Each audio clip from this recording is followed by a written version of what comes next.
राधे राधे।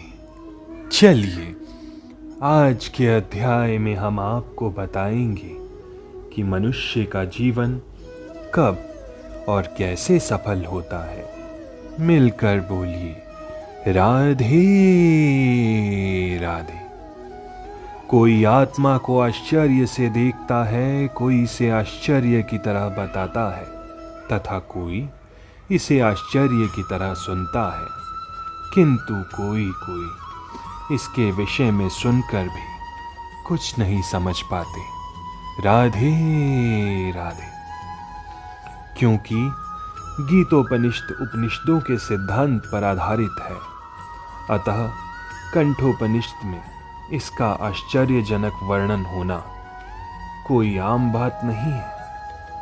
विशाल पशु, विशाल वटवृक्ष तथा 1 इंच स्थान में लाखों करोड़ों की संख्या में उपस्थित सूक्ष्म कीटाणुओं के भीतर अणु आत्मा की उपस्थिति निश्चित रूप से आश्चर्यजनक है।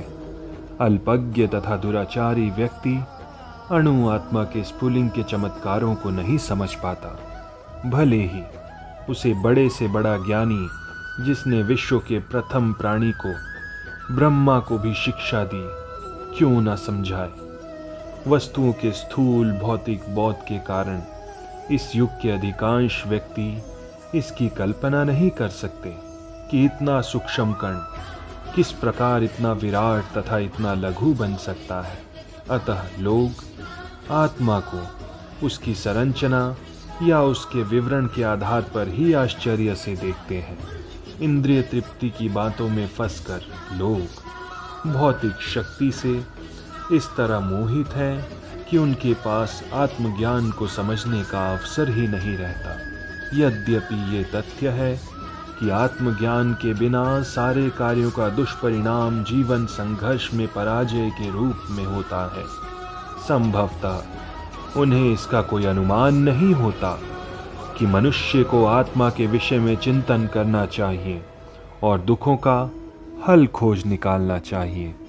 ऐसे थोड़े से लोग हैं जो आत्मा के विषय में सुनने के इच्छुक हैं, अच्छी संगति पाकर भाषण सुनते हैं, किंतु कभी कभी अज्ञान वश वे परमात्मा तथा अणु आत्मा को एक ही समझ बैठते हैं। ऐसा व्यक्ति खोज पाना कठिन है जो परमात्मा, अणु आत्मा, उनके पृथक पृथक कार्यों तथा संबंधों एवं अन्य विस्तारों को सही ढंग से समझ सके।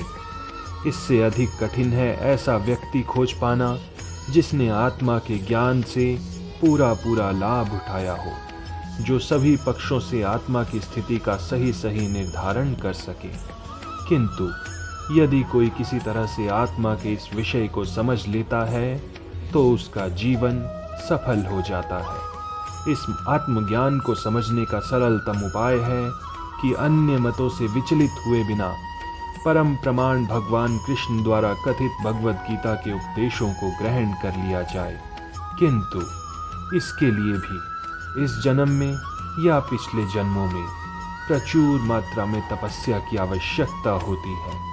तभी कृष्ण को श्री भगवान के रूप में स्वीकार्य किया जा सकता है।